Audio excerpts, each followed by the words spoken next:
We've got an exciting episode for you on the Path. We are speaking with Nollywood royalty in the building. Coming up next, we're speaking with A-list actress, brand ambassador and world changer, the one and only Linda Osifo is in the building, and she's going to be talking about her incredible journey to the big screen and how she made the brave leap from Canada to Nigeria and how it's paid off. She's got encouraging words on how not to give up, and she talks about what she's learned in the hardest times of her life. So good. You do not want to miss this. Guys, available on all podcast platforms or subscribe to my YouTube channel. We're going to the movies, y'all. I'll see you on the Path. You're listening to On the Path podcast with Cheryl Nembhard, brought to you by Fight for Freedom. Follow Cheryl Nembhard on all social media platforms.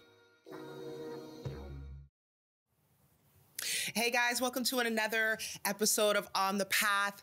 Saying a big shout out to all of Canada, and I'm so thankful that you are here with us on this journey as we talk about the lessons that we've learned in our mountaintops and in our valleys, and we have an incredible teacher with us today. I'm so proud because I personally can say I have watched her journey for many, many years. We have in the building Nollywood A-list actress, brand ambassador, mentor, world changer herself, Linda Osifo is in the building, and we're going to be getting really personal. We're going to be talking about the things that she's learned along the way, her journey, her obstacles, any encouraging words she has for us, and also how she comes and approaches life as a woman of faith, a woman of value, and a strong woman. Get ready. Linda, welcome to On the Path. I'm so excited. Thank you so much, and thank you for such grand introduction. I am absolutely honored. Thank you.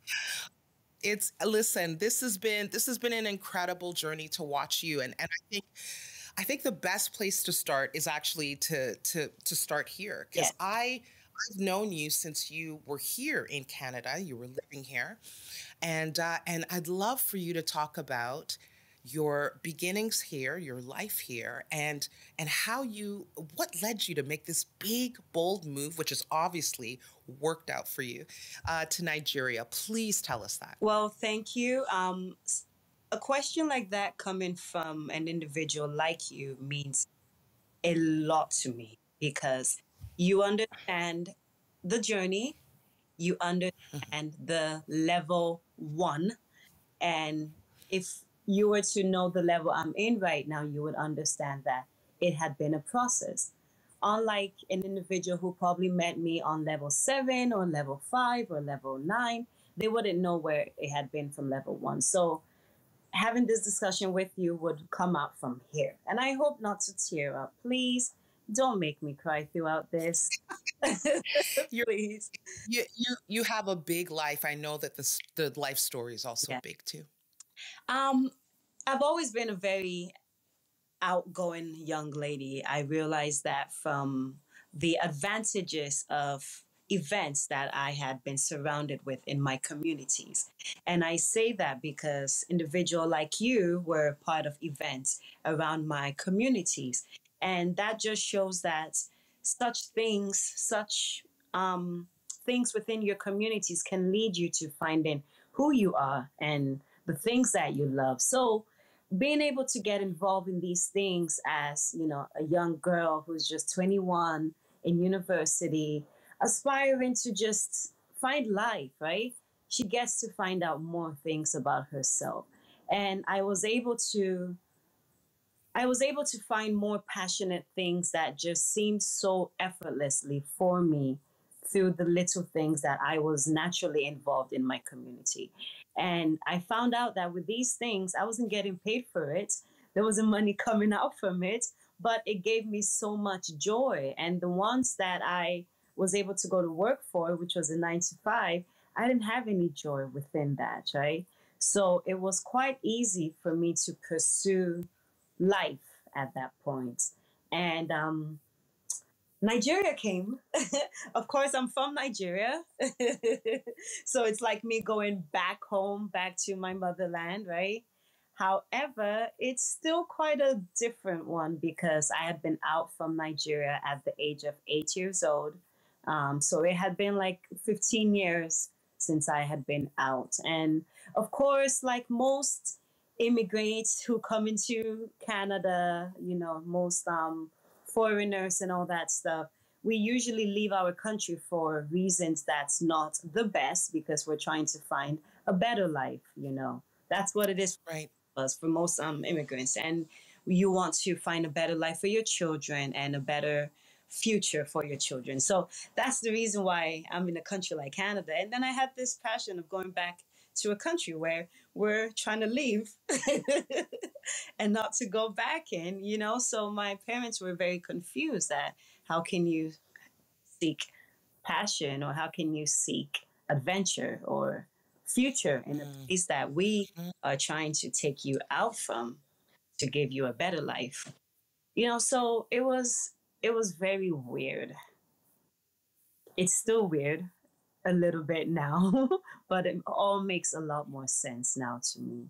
um it was just more like, I'm gonna get spiritual with it. It was more like Yes, spirit, please. you know? It's, you know, when you feel that there's a spirit calling you. In Africa, to Yes. say now one powerful spirit that was calling you, come back, come back. Because I didn't have any reason to go back there. I didn't have any friends there. I didn't have any colleagues there. I didn't have any Yeah. childhood friends that at least I could remember. Um, I didn't have any acquaintance. I didn't have any family members.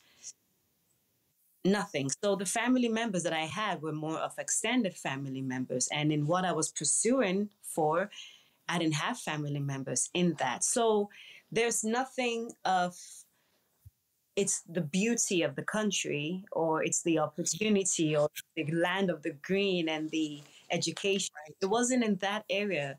It did not make sense, but I just felt there was something that wanted me to go back. And I always had the spirit of I had nothing to lose.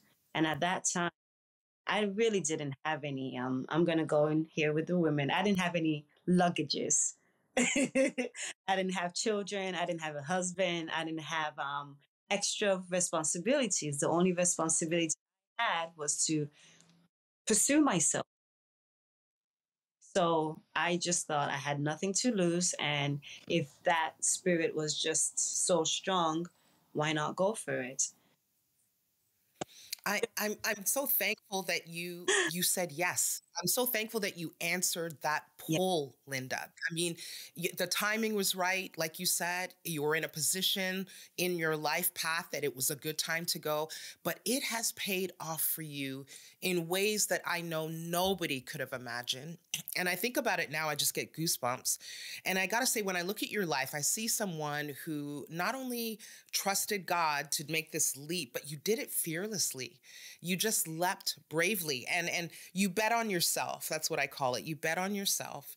And I'm sure, as you said, people around you didn't understand. It was difficult. It was hard for people to see the, the what was lying around the corner. But did you ever feel like giving up, Linda? Did it ever get in the beginning parts? Did it get really hard? And once you answer that, take your time.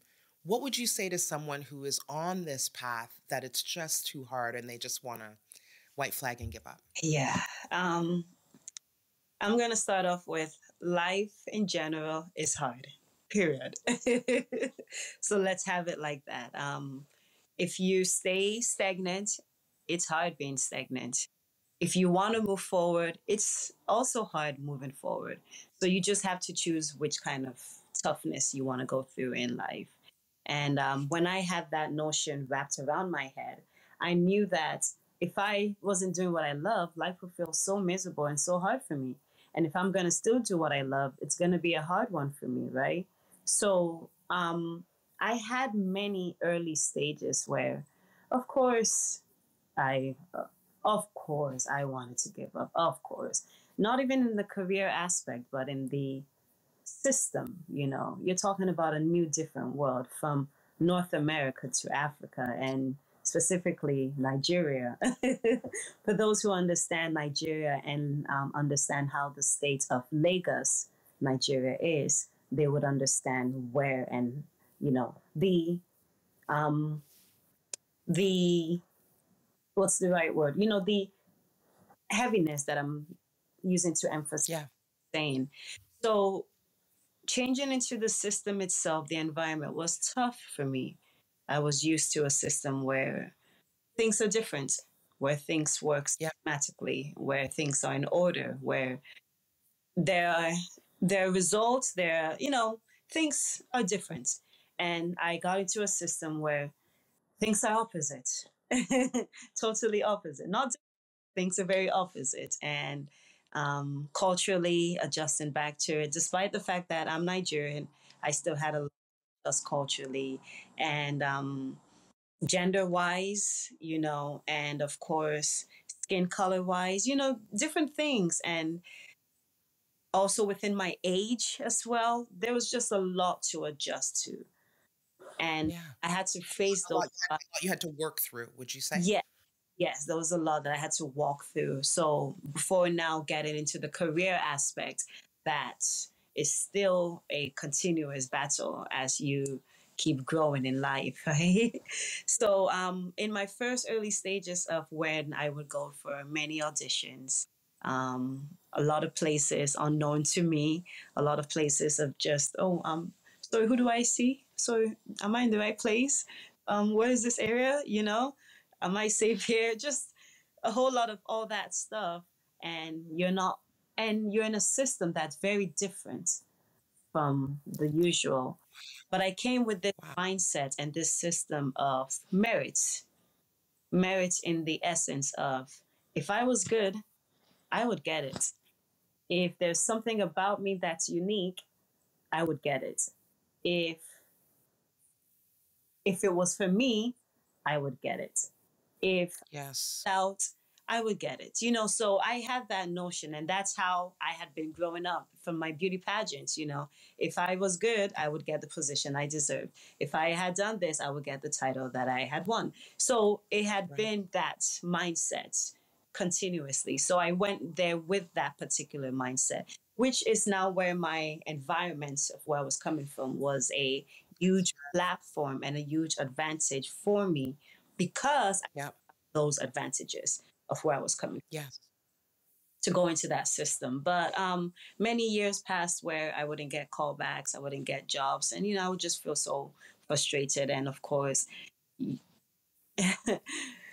it's exhausting. It's exhausting when you're there alone and you have no more no physical support, and also other aspects of supports that you. I can't even imagine, And Linda. the Wow. support that my parents can give me the best, which is that moral support, and of course the prayer aspect, which that itself is just endless. And nothing can overshadow that particular one. So going in with that mindset, I remember in my first stage of high depression, where I was so ready to pack up because I was like, okay, I got a beautiful blue passport there that needs to be used. Right. If people Right. this was here, it would have been stolen by now. I need to get this working. I gotta use Yeah. this. So I was at that stage, and I then got a very, very important call that changed my life. And I just so when you get such what's the right word? Such impactful events that takes place Yeah. when you're at your low and a big high comes in, Come on. you Come on. just have to know there's something going on, That's right. nothing to do. That's big. That's bigger than you. Yes, that's bigger than you. So um, I had many of those moments, and it got to the point where I had to start telling myself, okay, you need to stop because something's going to happen. Something's good's going to take place. So are you intentionally doing it to God for him to say, okay, she's tired. All right, let's just make it happen now before she gets too exhausted. So with Wow. that experiences, it just made me have more faith and more substance, more what's the word? More fearless, more More, more determination. there's nothing to really lose, right? So there's really nothing to lose. In an interview recently with BBC Pigeon in Nigeria, I made a statement saying the things that you can lose is time and money. And you really don't lose time because it's still going to pass whether you use it or you don't use it, right? If you don't go to school Right. for 4 years, that 4 years is still going to pass you by. And if you did, you would have been a graduate by now. And if you also didn't, you still would have also not be a graduate. But the point is, time still went by, right? So I just understood that you don't lose time. So I wasn't going, so I didn't feel that I was losing any time or anything in my life. And of course, you can't think you're losing money, right? And if you're at a stage where you don't have the money yet, there's no losing money in it. It's just a process of work, So good. figuring out life. So I had that mindset that was so huge. And I feel that itself is an individual advantage, because obstacles were coming, but I had to keep reminding myself of why I'm here, what I have to Yeah. lose. And I came with the mindset of I had two options: either you focus or you focus. Those were my options. Come.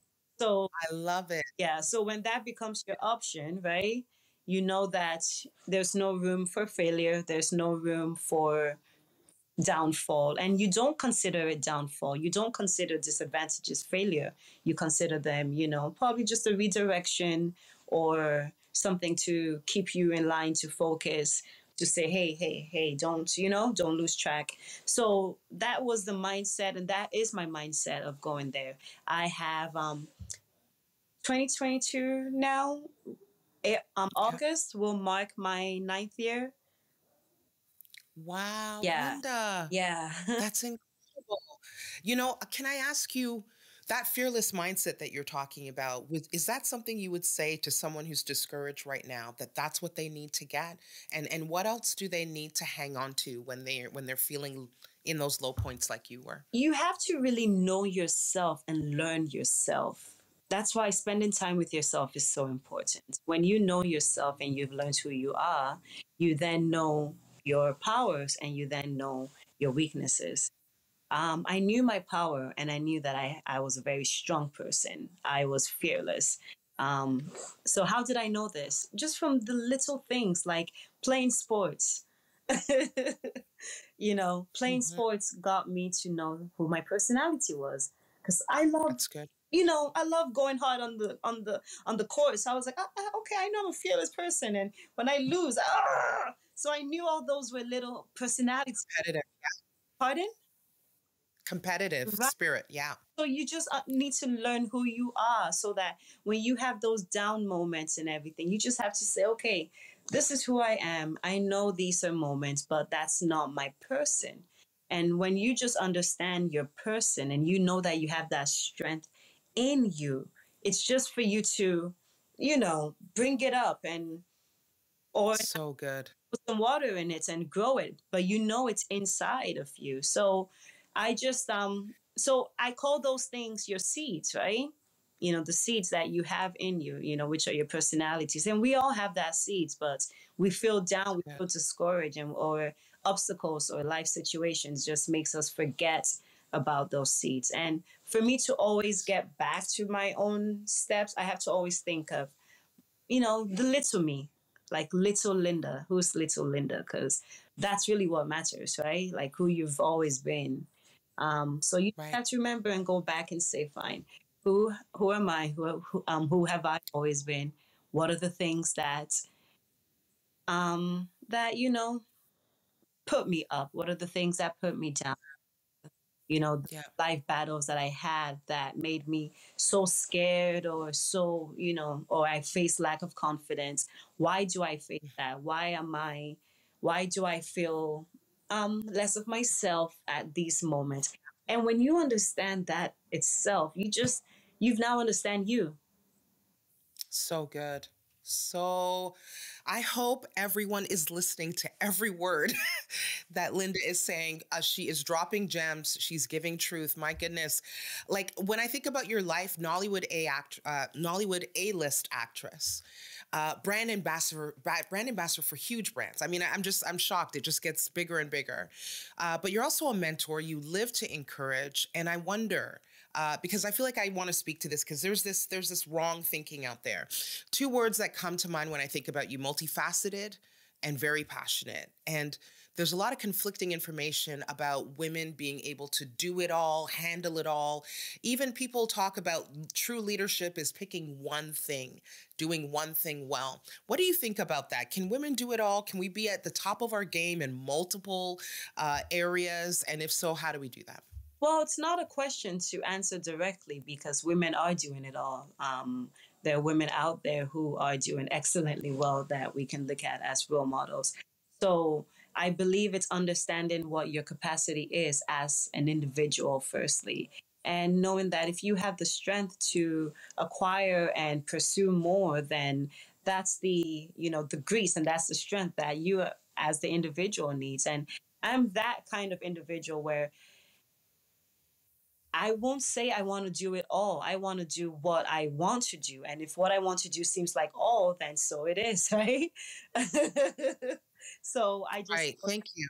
right, I just know I have many things on my list. And I may show that to someone and they'll say, well, it seems like you want to do it all. Then that's possibly what I'm pursuing, right, in life. So I just believe about individuals pursuing great things and doing more than just what a gender could do, and doing more than just what the narrow mind is. And with the society and the way the world is going now, there's no reason why you shouldn't do more. There's really Right. there's no lack of passion that you should have that should not make you do more, because what is life all about? It's all about that impact, and you have to do something. You can't leave without bringing out the best out of you. So if the best out of you is just doing one thing, then do it so well and do it excellently well. And if it's doing multiples, then do it well. So good. Yeah. So good. So respond to this. This is not in the script, but I know you're so good for this. Respond to this comment in just like one sentence. Right. Your dream is too big. God will not give me something that I can't handle. All right, we're going to just collect the offering at this time and we're going to just call up the choir. This lady is preaching, okay? My goodness. That's the truth. That's the truth. And Yeah. we'll make a point on that. I have seen my life as a testimony in the sense of you just need to understand that life has been arranged for you before you started anything. And when you now find it, you would see how things align. Not Yes. all the time in sense of every day is good, but you would feel it. You would know that things are aligning for you. And I always Yes. say to individuals, especially the younger ones, right? The best time to pursue yourself is when you're young. Find out who you are, find out the things that you like, find the things that you just love, find the things that come so effortlessly for you. And that's who you are. And when you are now at that adult stage and you now want to find who you are, go back to the memory of the things that you really loved. Because when you now pursue those things in life, it gives life such a beautiful meaning. Um, I wake up each day in Nigeria, in Lagos. Sometimes I wake up and I have no electricity and I have to shout to the security, can you put some diesel in the generator? Let's have some lights, please, in the house. Everywhere is hot. I think to myself, what am I doing? And then I get on my phone and I get some email from a young lady or a young guy, and they just tell you how much they love you, how much you've done for them. And you're like, what Come have on. I done for you? I'm not even in your life. I don't know you. And they give you the reasons of all the things that you have positively impacted them on. And you Yeah. now have to understand that it is so beyond you. And Hmm. those things now become, what's the right word for it? They become so irrelevant. You become absent to those minor obstacles, such as electricity, such as traffic, or such as anything, the inconvenience of changing into a new world or a new realm of life. Yes. So good. Oh my goodness. I knew this conversation was going to be great, guys. I knew it, but I had no idea. You are brilliant. You are brilliant, and you're so wise, and you have and are an inspiration to so many. And you're just getting started. That's the scary thing about you. You're just getting warmed up. Okay, so speaking about just getting warmed up, you've had a chance to play some incredible characters in some films that have just, edge of your seat, hold your breath. I'm sure everybody's wondering what's been your favorite character to play so far and why? So far, it's my recent project called A Naija Christmas. I played the character named Vera. Um, Vera, so I say it's my favorite because it was effortless. She's beautiful. She's intelligent. So a little bit of myself within. Yeah. She has a bit of diva, moments and all that stuff. So that character was effortless. It didn't seem that I had to go out of such a extreme comfort zone and outstretch myself. But I've had other characters where I had to stretch myself, and characters like that were more impactful. Yeah. And A Naija Christmas, just for those that don't know, is on Netflix. Congratulations to you and your team. Incredible. Thank you. Goodness. Just the beginning. Well, listen, Linda, I want to, so many people know Linda Osifo, the actress, the celebrity, the Nollywood star. I want to get a bit personal. And I know we go way back, and you're safe with me. And I'd love for people to hear your heart on this. So 2020, 2021, I call it it's ugly stepsister, horrible. 2022, all of this whole sort of 2.5 years have been really hard for so many, from job loss, economic downturn, people closing businesses, deaths, mourning, grief, sickness, just all of it. And then on top of that, especially here in North America, racial tensions and political tensions and polarization, it's been nuts. I'd love to know, what have been the big lessons that have come up for you, Linda? Something profound that you just stumbled into as a lesson that you could share with us over these tough times? Well, from 2020 till now, I always say this to people, and I felt that was what, I had going on.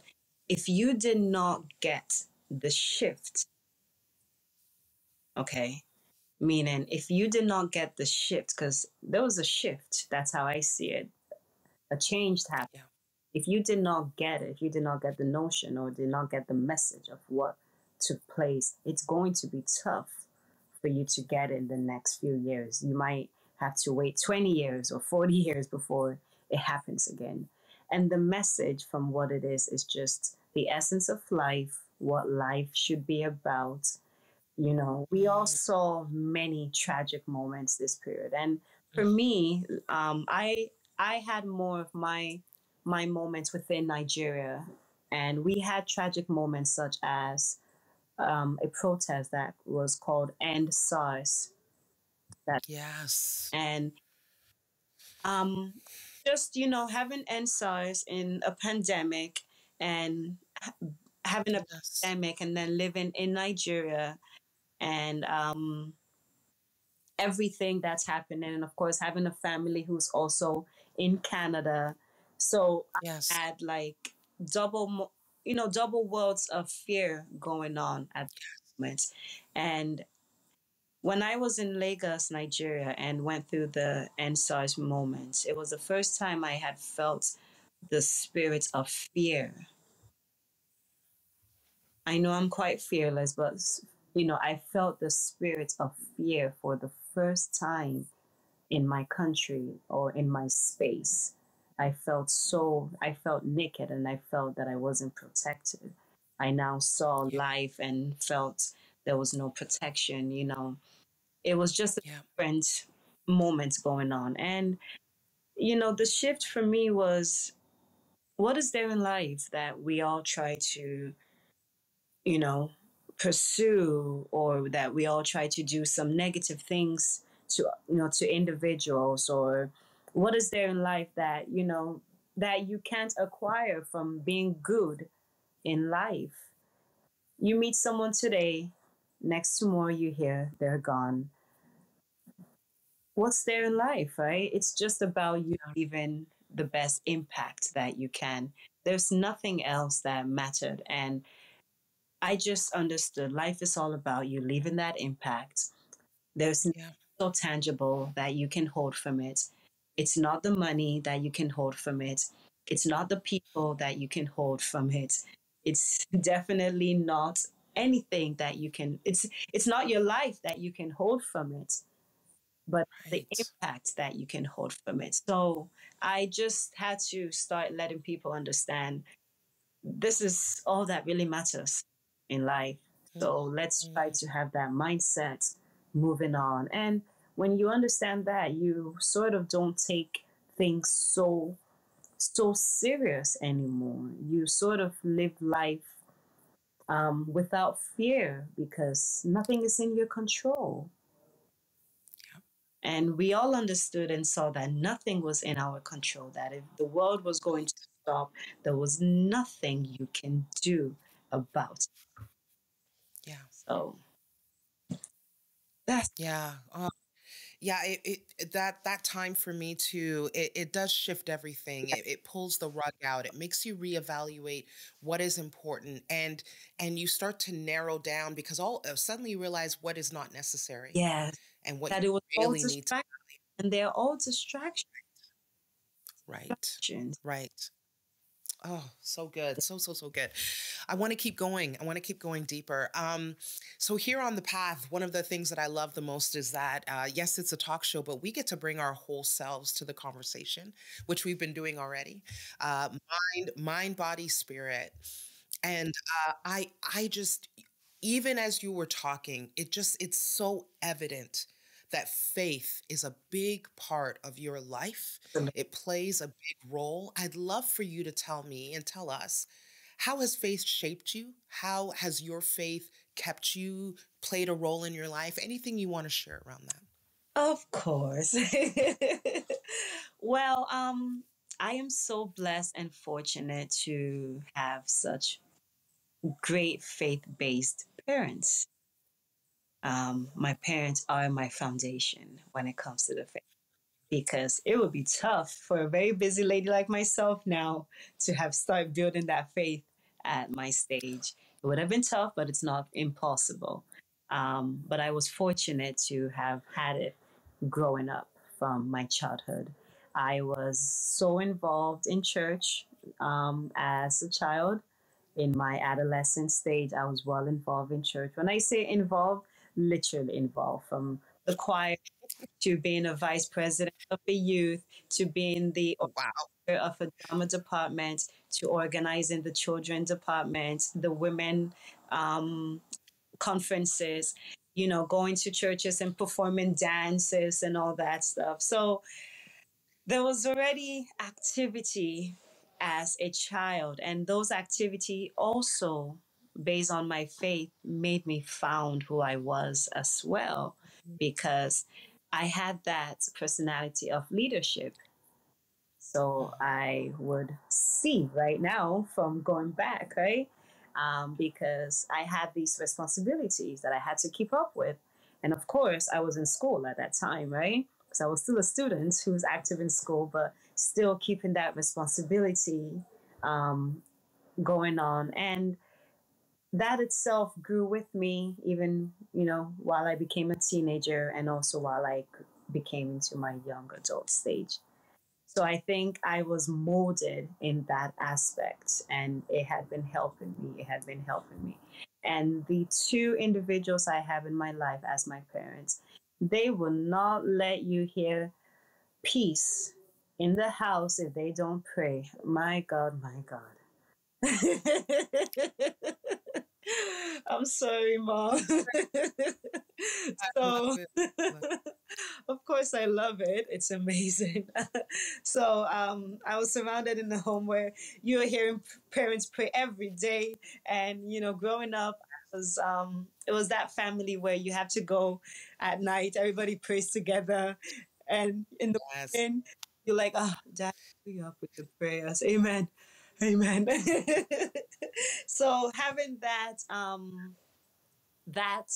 upbringing itself had been Mm. such a blessing for me, and it had been a weapon preparing me for the battles that I Oh, I love that. yes, absolutely. And I say that with the deepest truth because that itself had been the weapon that I would say I would have that has been keeping me going because it's the faith that you always need to just keep believing that it will get better, it will get better, it will get better, it will get better. And I've seen faith being so activated in different aspects of my life. Of course, that's much more personal in my family, in Mm. in my parents, in my brother, in my sister, in my friends, in my environment, right? To now not Mhm. enough evidence to believe in myself or in my own space and surrounding, which of course involves my career and Mhm. aspirations that I decide to go through in life. So it just gives me that opportunity of any step that I'm ready for life, whether family, marriage, the others, in case you want to know, other stages. Yes. I just have more of an ease because I understand that it's not in my control. I've never had it in my control. I can plan, Mhm. only God that can, dispose it all for me. So good. And I have to say, just me observing you, man, God answers your prayers. He really does. And He opens doors. He has been opening doors and He's got your back. You've been through some things, as you said, moments that were a little bit heart palpitating, and you've just been divinely protected. And it's clear. You can see the places and the moments that God has been in your life. It's amazing to watch. I want to go deeper. I want to go deeper. We're digging into your into the deepest parts of your heart, and so I have a thought. I'd say it's a saying that I teach and preach everywhere. One of the things I say is that storms are our greatest teachers. Think about that. Yeah. The storms, the crisis, the hardest parts of our life are where we get the big lessons from, as you said, where we are formed, are forged. And I always say three parts. So storms teach us about who we are, what we have inside that maybe we didn't even know we had until we go through a tough time. To who God is. Sometimes you don't know who He is until you really get your back up against the wall and you see Him, as He's so clearly done, move in your life, answer prayer, pull you out. And then the other one, which is interesting, I'd love for you to talk about this, is that you see who your friends are and Woo! aren't. Woo! I always say, if you want to know who is for you and who's truly in your camp, hit rock bottom and then watch, right? So, so Linda, I want to throw it over to you. You take your time. Right. What have the rock bottom moments of your life taught you about yourself, God, and others? Hmm. Well, I wouldn't use the word the rock bottom itself, right? But I would use Yeah, storms, because rock bottom seems like it was just flat. And I try never to get to rock bottoms. That's one thing. love that. Love that. So I've had storms where it made me understand the realm that I'm in, and it made me understand that in that realm that I'm in, adjustments had to be made and things had to be taken off, and you have to understand what's going on in your life.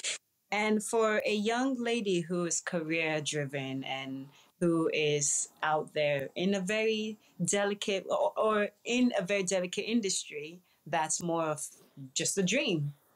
It's not a job. It's a dream. So you have to create everything by yourself. I've had moments that were so, so, so so emotional for me, and it unveils the personality of who people are to you. And you wouldn't be so grateful of those moments if not that life happened 4 years along the line. You now look back and say, if not for that storm, if not for that moment, I wouldn't have been able to learn some things and learn who I am. And I had those moments starting from just from my adolescence, from my childhood, from my young adulthood, now to being a grown up, and each, as little as those moments were, it could be somebody, it could be at my young stage of adult stage where um, I'm going on for a beauty pageant. I'll tell you a real life story, ma'am, because Please. it goes way back to my early stages. In my first beauty pageant for Miss Nigeria Entertainment Canada, right? I had a friend who I thought was going to support me. This was my first pageantry moments, and I was always that outgoing person, and I was driven, and I came with this, and I said, I'm going for this. This is something out there that I want to do. And they laughed at me. They laughed at me and told me, quote to quote, do not go and embarrass yourself. And I could remember it because it hit me in such an emotional way where I actually was thinking of not doing it anymore because I thought, well, she could have a point, right? And thinking about it, that moment had unveiled more about my personality or had opened other doors and other rooms, with the experience of going on that pageantry. I was able to now create, it's all, it's now part of my bio, part of my biography with life, right? And I now thought if I had let that moment hit me down, I probably would have missed an opportunity. And I probably would have not learned more about myself and learned that in moments of upgrading or in moments of elevation, you would always have those things that hit you. And it could be from friends, from family, from acquaintances. And it's always the little things. I'm not talking of the big physical storms, or it's always the little things that could break you down and not make you and not make you push to pursue more about yourself. And I've just understood that in bigger storms now that I am facing, I just get to see that all that really matters is weren't there. And then they would come back 10 years after and they would tell you, oh, yes, Miss Cheryl, I remember you wanted to do this thing a long time ago, and I'm so proud of you now. You are doing so well. And you could remember them just telling you, oh, you couldn't do this. I don't think it's going to work for you. I think you're not really going to have a lot of people who would look at it. And when you now start having that success, they come back to you. And that just gives you the opening of what God is and who God is, right? And that's all those are moments for you to understand that all that really matters is God, for you to pursue your things, because when you make it, when you are elevating, when it's working for you, when it's impacting people, when it's changing lives, when it's looking beautiful, and when God is now in it, they want to come back, or people would love to come back, and people love to associate with that and want to to parallel with that greatness in you. So that itself is the lesson that I learned out of every storms in my life. And I try to now never let those put me down, because it just shows that things get better, and all that matters is for you to just do what God is telling you to do. And that's it. Ah, I listen, I don't even know what to say. I'm so blown away by you. Linda Osifo, you are changing the world. You are going to change the world.